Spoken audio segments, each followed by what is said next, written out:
Olá pessoal, tudo bem? Tudo bem com vocês? Vocês estão bem? Meu nome é César, este é meu canal e hoje eu vou apresentar para vocês, hoje eu vou explicar para vocês sobre o teatro. Sim, vamos conhecer o teatro, como surgiu o teatro brasileiro, tá? Lembrando que é o teatro brasileiro, porque eu já havia feito um vídeo sobre o teatro, né, contando a história do teatro, né, desde a antiguidade até os dias de hoje. Agora eu vou focar no teatro brasileiro, nacional, teatro nacional do nosso país, do Brasil. Então, esse vídeo é um vídeo específico somente do teatro brasileiro, tá? Vamos conhecer o teatro brasileiro, como surgiu o teatro brasileiro, as peças teatrais mais conhecidas, mais importantes da nossa cultura, né, da cultura brasileira. Vamos conhecer essas peças de teatro mais famosas, mais conhecidas do nosso teatro e, e as características, né? Trazer as características do teatro brasileiro. Então uh, vamos conhecer o teatro brasileiro, tá? E se inscreva no canal, tá? Se inscreva no canal, compartilhe e deixe a opinião de vocês. Deixe a opinião de vocês e qualquer dúvida que vocês tiverem, pode me perguntar que eu esclareço. E veja outros vídeos, que outros vídeos bons aqui no canal também, tá? Vamos lá. Vamos conhecer o teatro brasileiro.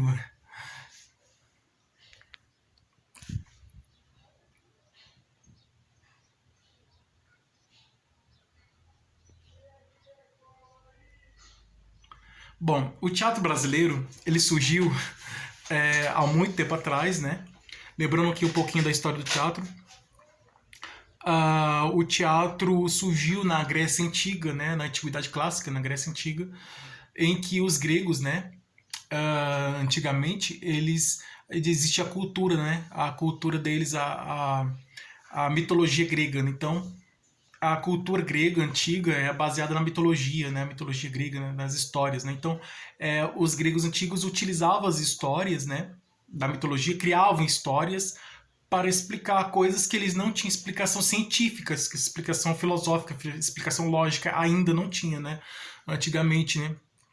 No início da civilização grega. Então, na Grécia Antiga, então existiam as histórias da mitologia criada pelos próprios gregos, né? Então os gregos eles criavam as histórias, assim como os índios, né, do nosso país, do Brasil, criavam as histórias para explicar sobre tudo que existe, né? Que eles não tinham explicação lógica científica, né? Não tinham o poder de explicar de acordo com a razão científica.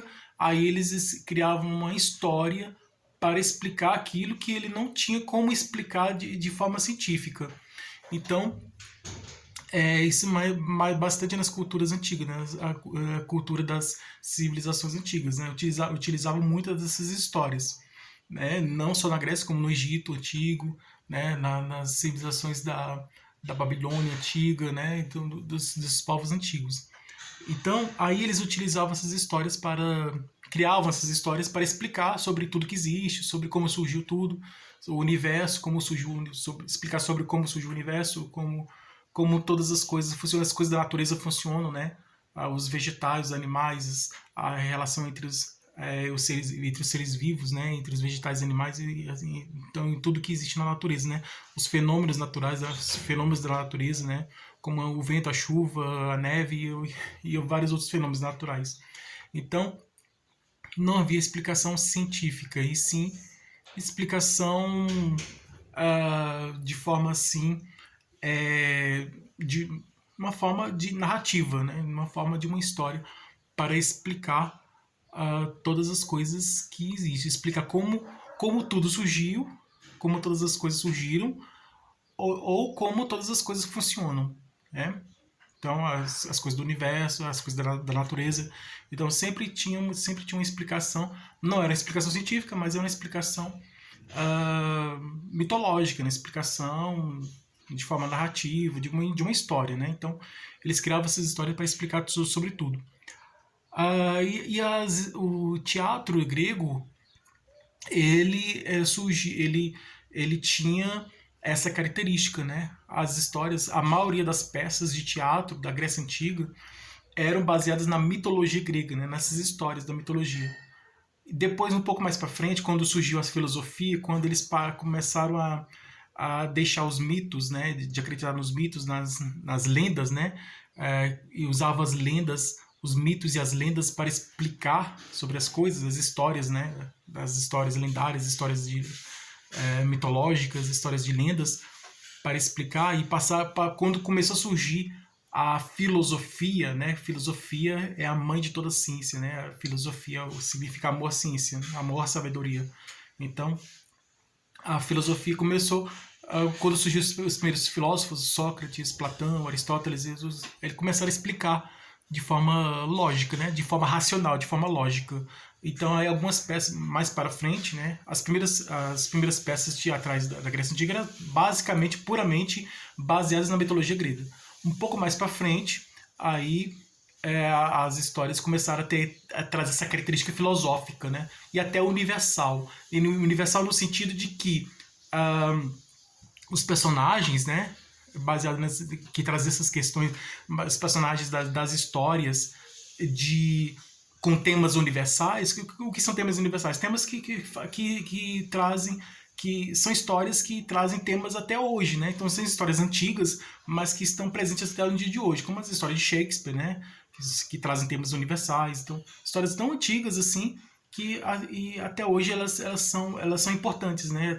Não são esquecidas, porque trazem temas universais, que ele é atemporal, ele não está preso no tempo, ele tá sempre presente e sempre vai existir, sempre vai estar conhecido pelas pessoas, porque esses temas universais falam de emoções que o ser humano sente, né? E emoções, sentimentos e emoções como tristeza, raiva, alegria, felicidade, medo, preocupação. Então são temas universais, né? São temas universais, né? O medo, o amor, a loucura, a paixão, a tristeza, a alegria, são temas universais.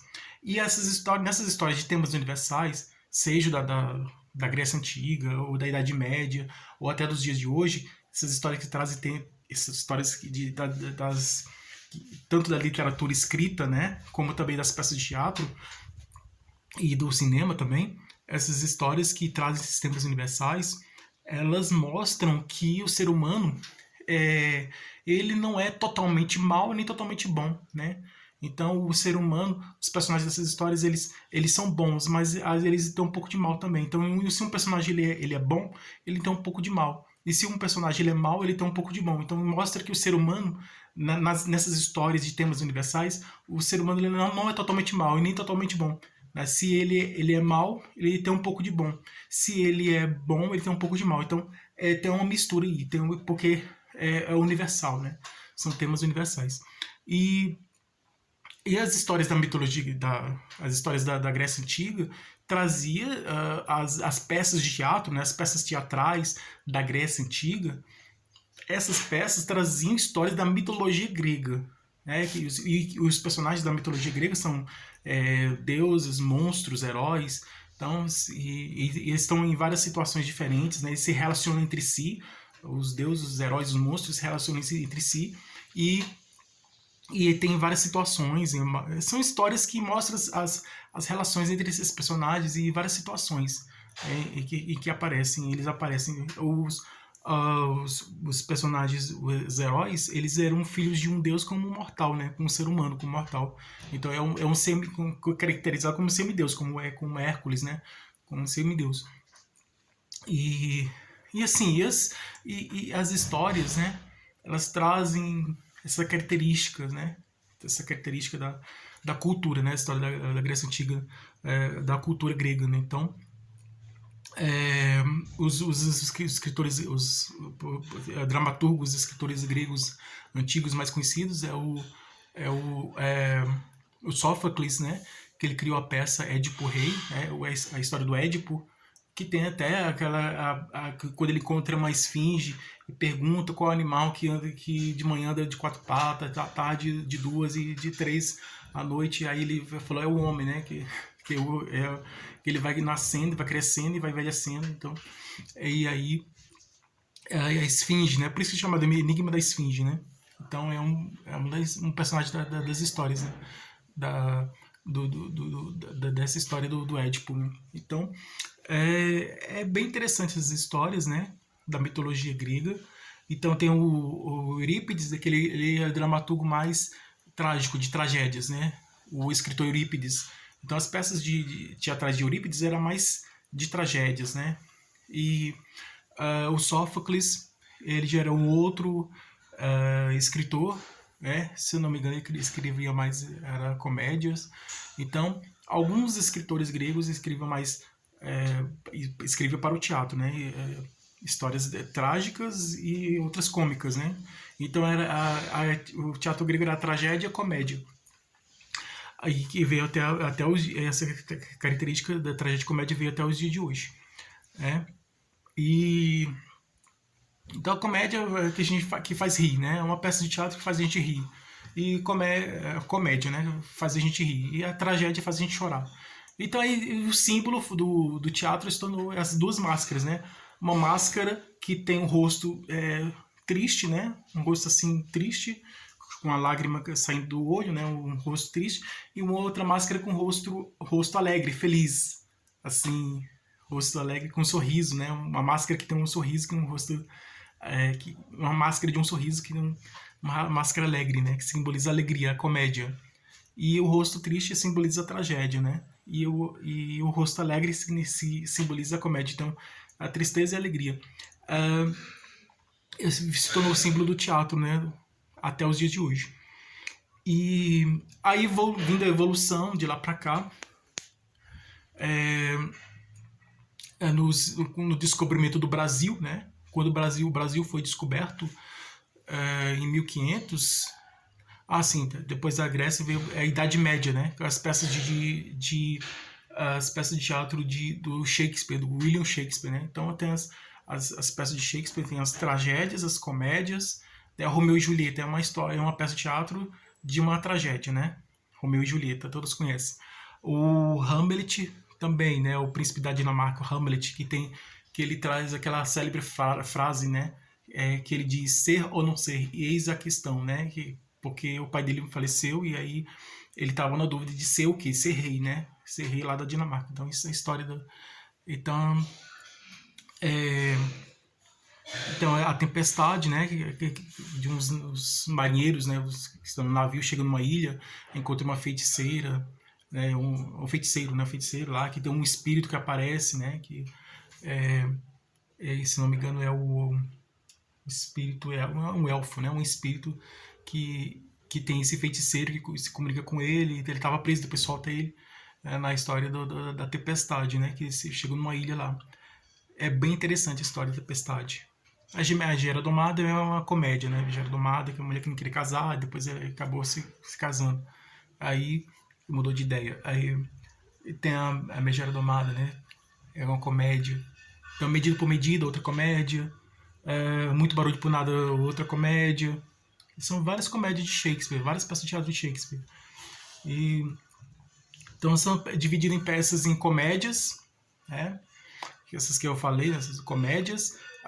Por exemplo, uma outra comédia muito conhecida é Sonho de uma Noite de Verão, que mostra um lugar bonito, né? Um jardim, que tem os seres da imaginação, tem as fadas, os duendes, então eles se relacionam entre si e formam casais entre eles, né, que eles querem casar, né? Então, mas às vezes eles um tem ciúme do outro e tal, então desses personagens, né, que são seres da imaginação, né, que são as fadas doentes, estão nessa história do Sonho de uma Noite de Verão, né? É uma história muito bonita, né? Sonho de uma Noite de Verão. E tem várias e várias outras histórias de Shakespeare muito bonita, muito conhecida. Então, são divididas em tragédias, né? Como Romeu e Julieta, Hamlet, histórias de tragédia. E comédia, como O Sonho de uma Noite de Verão, A Tempestade, que mais? Histórias assim de comédia que faz a gente rir, né? E as peças de teatro históricas, né? Como ele era da Inglaterra, então ele contava a história dos reis, né? Então o rei tem a história do rei Henrique VIII, a história do rei Eduardo III, a história a história dos reis, né? Dos reis lá da Inglaterra, né? Então e tem a da histórica de outros lugares também, né? No caso, no tempo mais antigo, lá da Roma Antiga, né? No tempo de Roma Antiga, eu falo de Júlio César, né? Então, é uma história que conta, ele tem essa peça de teatro que ele conta a história do Júlio César, né? Que seria o primeiro imperador de Roma, né? Mas que aconteceu aquela tragédia lá com ele, né? Que todos conhecem, né? E que ele disse a célebre frase: até tu, Brutus, né? Filho meu. Né? Então, é, de Júlio César, né? Então é Cleópatra, né? Tem uma história de Cleópatra também, lá do Egito também, que ela se relacionou também com Júlio César. Então tem histórias históricas, né? Peças de teatro histórica. Então as peças de teatro de Shakespeare é dividida em três, em tragédia, comédia e históricas, né? E traz temas universais, né? Que estão presentes no dia de hoje, né? Então os temas universais veio desde a da Grécia Antiga e veio passando, foi pela Idade Média com Shakespeare, depois aí veio para ainda na Idade Média, na época do descobrimento, né?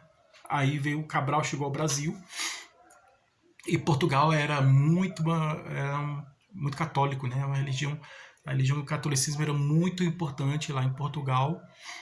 É, então existiam as peças em Portugal, as peças de teatro e que trazia o cristianismo, né? História de cristianismo, tudo. Então, nas igrejas mesmo, né? Então, a Paixão de Cristo, né? Então, na época da Paixão de Cristo, né? Nas igrejas lá em Portugal, nessa época do descobrimento, né? Antes de Portugal descobrir outras terras como o Brasil, eles tinham essas peças de teatro apresentadas na igreja mesmo, né? Contar a história de Jesus Cristo, né? A história da Paixão de Cristo, né? O Sermão da Montanha, né? A crucificação de Jesus Cristo, a ressurreição, né, de Jesus Cristo, né? E contando a história a vida de Jesus Cristo, os ensinamentos de Jesus Cristo, né? Contando a vida de Jesus Cristo, né? Desde o Sermão da Montanha até passando pela crucificação, pelo julgamento de Jesus Cristo, né? Por Pilatos, né? E a crucificação de Jesus Cristo e a crucificação de Jesus Cristo e a ressurreição, né? Ele se ressuscitou, né? Na crença cristã, né? Então, Portugal chegou ao Brasil, né? Depois de Colombo, né? Cristóvão Colombo descobriu a América e tal, né? E depois que Cristóvão Colombo descobriu a América, foi para Itália, ele era italiano, né? Então ele foi lá e para a terra dele lá e mostrar a terra que ele descobriu. Depois Marco Polo foi outro navegador que foi até a China, então descobriu umas coisas lá, voltou lá também lá para a Itália lá, então, as coisas que mostrou as coisas que aqui descobriu. Então existiam vários navegadores, né, na época da navegação. O Cristóvão Colombo que descobriu a América, o Marco Polo que foi até a China, até o Oriente lá e descobriu as coisas lá e levou lá para a Europa, as coisas da Ásia, foi até a Ásia, ele pegou as coisas da Ásia e levou para a Europa. E aí depois o Portugal veio para a América do Sul, né? Cristóvão Colombo foi para a América Central, descobriu a América, uma ilha da América Central.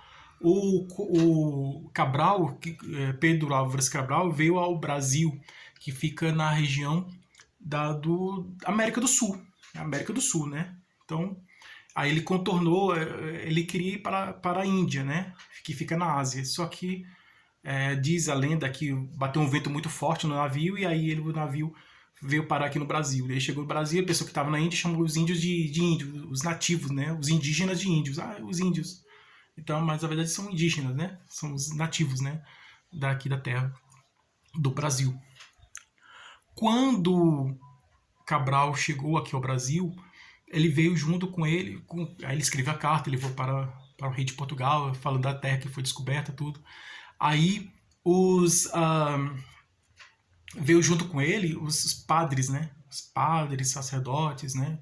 E eles queriam catequizar os índios, né? Teve a primeira missa aqui no Brasil, aqui, né? Na época do descobrimento. Poucos dias depois, eu acredito que até no primeiro dia, no mesmo dia que o Brasil foi descoberto, né? No mesmo dia, no primeiro dia que os portugueses chegaram ao Brasil e estiveram aqui, e aí eles fizeram a missa, né? A primeira missa do Brasil. Tanto que eles eram tão religiosos que na vela, né, nas caravelas, né, dos portugueses, tinha a imagem da cruz, né? O símbolo da cruz, né? A cruz de Cristo, né? E aí fez a missa aqui para os índios. A intenção dos portugueses era catequizar os índios, né? Doutrinar os índios, colocar a religião cristã na cultura dos índios. E os índios, eles são politeístas, né? Então os índios eram vistos como seres inferiores, por ter uma cultura inferior, né? Que eu discordo, né? Porque eles são tão inteligentes como nós, né? Civilizados, né? Chamados civilizados. Porque eles defendem a natureza, né? Estão lá protegendo a natureza. Então, eles vivem no meio da natureza e sabem a importância de proteger a natureza. E nós que vivemos na cidade não sabemos aproveitar a natureza e nem preservar, não sabemos proteger a natureza. Então, para mim, os índios são muito inteligentes. Mas voltando aqui, é mais que os que vivem na cidade. Então, voltando aqui, então eles na floresta lá e tal, os padres, os sacerdotes, eles queriam catequizar os índios e ensinar os índios, né? A importância do cristianismo, tudo. Aí o que eles fizeram? Eles criaram peças de teatro, como Anchieta, né? Anchieta foi o primeiro que fez isso. Ele criou a peça de teatro e essas peças de teatro contando a história de Jesus Cristo, né? Então, o que fazia lá em Portugal, né? Aquelas peças de teatro contando a história de Jesus Cristo, do Natal, do nascimento de Jesus Cristo, contando a vida de Jesus Cristo. Então, eles fizeram várias peças de teatro especificamente para os índios, exclusivamente para os índios, ensinando os índios o ensinamento de Jesus Cristo, né? A importância de Jesus Cristo na vida deles, né? Então eles acreditavam nisso, que eles poderiam catequizar os índios, doutrinar os índios, ensinar os índios, ensinar os padres sacerdotes. Eles acreditavam que poderiam ensinar a importância de Jesus Cristo para os índios através das peças de teatro, contando a história de vida, contando a história da vida de Jesus Cristo, desde o nascimento até a morte dele, né, e depois a ressurreição. Então, e falando dos ensinamentos, tudo, né, então eles queriam ensinar os índios, né, sobre o cristianismo, né, na verdade. Eles queriam ensinar os padres da época queriam ensinar os índios sobre a importância do cristianismo, contando a história de Jesus Cristo para eles. Eles olhavam, assistiam tudo, mas eles não... Era uma cultura diferente da deles. Eles não davam muita atenção, não. Não davam muita atenção, os índios não davam muita atenção porque era uma cultura diferente da deles. E demorou muito tempo até eles entenderem, começarem a entender sobre a importância de Jesus Cristo, mas tem muitos índios que ainda estão na cultura de acreditar no Tupã e tal, né? Nos deuses da cultura dele, das florestas, lendas das florestas, né? Tanto o folclore brasileiro, a maioria das histórias do folclore brasileiro é baseada nas histórias, os mitos, né? Dos mitos dos índios, né? Das histórias das lendas dos índios, né? Então o Curupira, que é o menino que tem um pé para trás, o Caipora, o Boitatá, o Jurapari, né? Que é uma espécie de fantasma, né? E que assusta as pessoas, o Jurapari, e o Irapuru, que é um pássaro que tem um canto muito bonito. Então, são as histórias indígenas, né? Então, o Caipora é um ser que protege as florestas. Então, muito as histórias da cultura brasileira. Então, o folclore, né? O folclore brasileiro, né? Então, o folclore brasileiro, que é da cultura brasileira, muitas dessas histórias vêm dos mitos dos índios, das lendas dos índios, das histórias dos índios, né? Das histórias desses mitos, dessas lendas.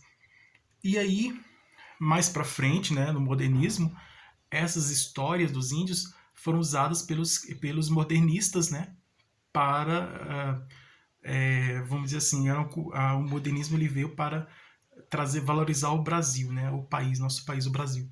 E aí eles trouxeram essas histórias de volta, né. Então, tanto que o Mário de Andrade, ele criou Macunaíma, né, que é a história de um índio, né, ele é mestiço, né, é um herói, o herói sem nenhum caráter, né, o Macunaíma. Então aí ele trouxe as lendas dos índios, né, na história do Macunaíma, as lendas dos índios, os mitos dos índios, as histórias das lendas dos índios, ele trouxe na história na história do Macunaíma, né, que depois virou uma peça de teatro, depois virou um filme no cinema, e muito famosa, né, o Macunaíma. Então, e outros escritores, outros autores modernistas trouxeram essa cultura, né, dos índios, né, essas histórias dos índios para as peças de teatro deles, né, para valorizar a cultura brasileira, para trazer valorização à cultura do Brasil, né, do nosso país. E depois aí do descobrimento, mais para frente, veio o teatro romântico, né? Brasileiro, teatro romântico brasileiro, na época do romantismo. Então, o teatro romântico brasileiro tem os escritores que escreveram peças românticas, né? Então, está o José de Alencar, que ele escreveu livros, né? Romances, e histórias, né? Mas ele também escreveu esses livros escritos, né? E narrativas, né? Longas, né? Ele escreveu romances, novelas, contos, é, falando de amor, né? Porque ele era do tempo do romantismo. Um pouco mais para frente, aí perto de surgir o realismo, eu queria algumas histórias misturadas, mestiças, mistas, é, meio românticas e meio realistas, né? Um pouco realista e um pouco romântico, um pouco com mistura de realismo com romantismo, né? Então, mas a maioria das histórias do José de Alencar são românticas, né? Por isso que ele é do romantismo. Aí tem aquela história que ele Uru, é do índio lá, o Guarani, né? É uma história indígena, né? Virou peça de teatro, virou filme também, então o Guarani. É, então eu tenho a história Senhora, né, de José de Alencar, as histórias assim, e várias outras histórias, né, desse escritor muito conhecido, né? Ele escreveu peças de teatro também, né? Então, José de Alencar, além de escrever histórias escritas, né, e narrativas, escreveu também peças de teatro, peças para serem apresentadas no teatro, né? Então, tanto que ele apresentou uma peça de teatro na época de Dom Pedro II, né, o rei do Brasil, Dom Pedro II, no teatro Amazonas lá. Então ele foi apresentado, se não me engano, o Guarani foi apresentado, né, era um texto de um livro dele, né, escrito de um livro, e ele transformou esse texto de um livro em uma peça de teatro. Né? Então a obra literária O Guarani, o romance O Guarani, de José de Alencar, se transformou por ele mesmo. O próprio José de Alencar transformou essa história aqui escrita do livro em uma peça de teatro. Então ele criou e transformou essa história em uma peça de teatro e foi apresentado no Teatro Amazonas, né?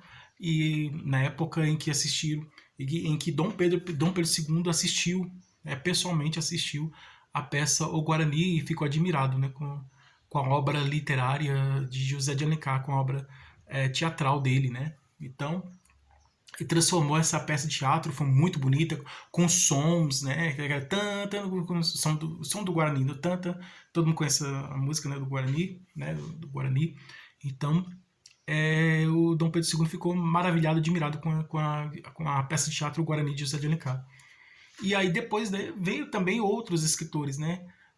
Se não me engano, Afonso Pena, que criou umas peças de teatro do romantismo, né? Ele tem muitos, além dele, muitos outros escritores do romantismo, Bernardo Guimarães, que escreveu a Escrava Isaura, então, e vários outros escritores do romantismo, né? Joaquim Manuel de Macedo, que escreveu a Moreninha, e vários escritores do romantismo criaram peças de teatro românticas, né? Então, os escritores do romantismo escreviam livros escritos, né? Escreviam romances, novelas, histórias em livros escritos, mas também eles escreviam peças para o teatro, eles escreviam histórias para o teatro, no romantismo.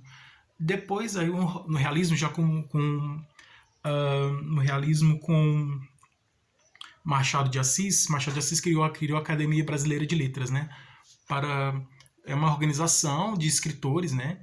Em que tem os escritores mais famosos, mais conhecidos, eles entram na Academia Brasileira de Letras, né? Então, para entrar na Academia Brasileira de Letras, uma pessoa tem que escrever pelo menos um livro, e esse livro tem que fazer sucesso. Independente da área que ele estiver, na área da música, da pintura, tá? Se ele escrever um livro e esse livro fizer sucesso, ele já entra na Academia Brasileira de Letras. Então tem que isso muito tempo, né? Pode ser um cineasta também, um criador de teatro, tem também teatrólogo, dramaturgos que escrevem peças de teatro que estão na Academia Brasileira de Letras. O próprio Machado de Assis criou as peças de teatro dele também, que foram muito conhecidas também, né? Então, Memórias Póstumas de Brás Cubas, Helena já era a fase romântica dele, Memórias Póstumas de Brás Cubas já a fase realista, inaugura o realismo dele.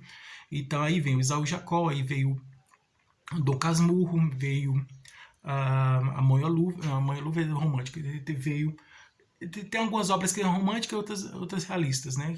Então tem a maioria das obras do diferente de José de Alencar, que a maioria das obras são românticas, do romantismo, característica do romantismo, ou do Machado de Assis é característica realista, né? Do realismo. Também escreveu peça de teatro. Aí mais para frente nós tivemos assim, no caso Raquel de Queiroz. Raquel de Queiroz era um romance do modernismo, né? Do Nordeste, né? Falando da seca do Nordeste, como o 15, né? A obra literária o romance o 15, falando da seca. Ela também escreveu a história de Lampião, que é uma peça de teatro, né? O Lampião, né? O Lampião e os Cangaceiros, né? É uma peça de teatro de Raquel de Queiroz também. Ela escreveu peça de teatro também, Raquel de Queiroz. E, e também outros escritores também escreveram peça de teatro no modernismo, né? Mais para frente do modernismo. Então, aí vieram esses escritores de peça de teatro. Ainda no modernismo, nós temos aí, no período do pós-modernismo, né? No pós-modernismo, né? Nos tempos contemporâneos de hoje, né? Nos tempos atuais de hoje, nós temos um escritor muito conhecido, né?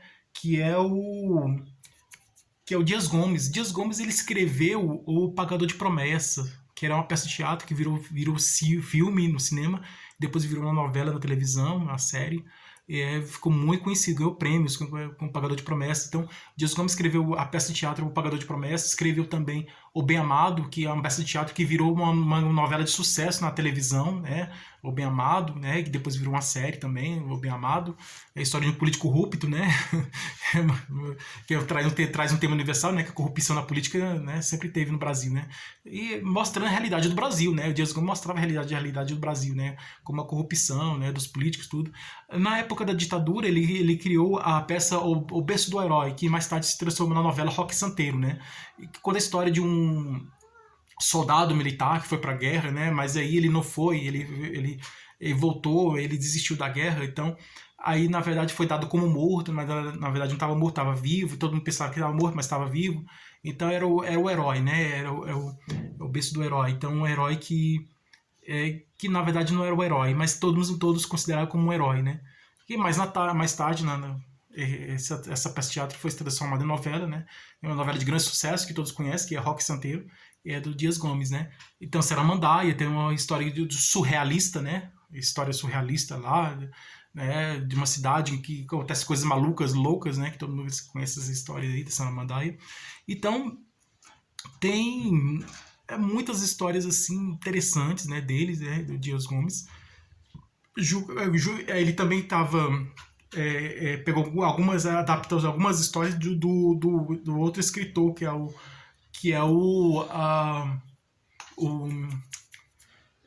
o Jorge Amado. Jorge Amado, que ele escreveu Tieta, escreveu Gabriela, escreveu Dona Flor e seus dois maridos, escreveu